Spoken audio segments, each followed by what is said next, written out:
Hi hello welcome to our channel. ఈరోజు మనం mutton fry ఎలా చేసుకోవాలో చూద్దాం.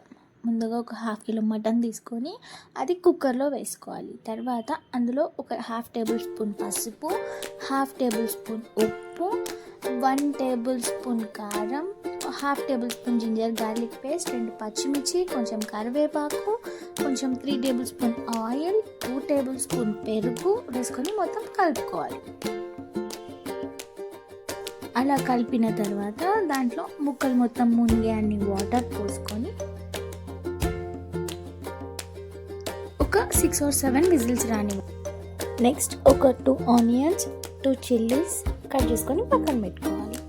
తర్వాత ప్యాన్లో ఆయిల్ పోసుకొని పచ్చిమిర్చి ఫ్రై చేసుకొని పక్కకు తీసుకోవాలి. నెక్స్ట్ 1 టేబుల్ స్పూన్ షాజీరా, కొంచెం కరివేపాకు వేసుకొని ఫ్రై చేసుకోవాలి. నెక్స్ట్ ఆనియన్స్ వేసుకోవాలి. తర్వాత హాఫ్ టేబుల్ స్పూన్ పసుపు, హాఫ్ టేబుల్ స్పూన్ ఉప్పు, half tablespoon ginger garlic paste వేసుకొని ముందు మనం బాయిల్ చేసిన మటన్ని అందులో వేసేసుకోవాలి. అలా వేసుకొని ఒకసారి కలిపి లిడ్ క్లోజ్ చేసుకోవాలి. కొంచెంసేపు అయ్యాక వాటర్ బాయిల్ అయ్యి ఎవాపరేట్ అయినప్పుడు ఓపెన్ చేసి ఒకసారి కలుపుకోవాలి. అట్లా వాటర్ మొత్తం ఎవాపరేట్ అయిపోయాక కొంచెం గరం మసాలా, కొంచెం కొత్తిమీర వేసుకొని చేసుకోవడం. అంతే, సింపుల్. నచ్చితే లైక్ చేయండి.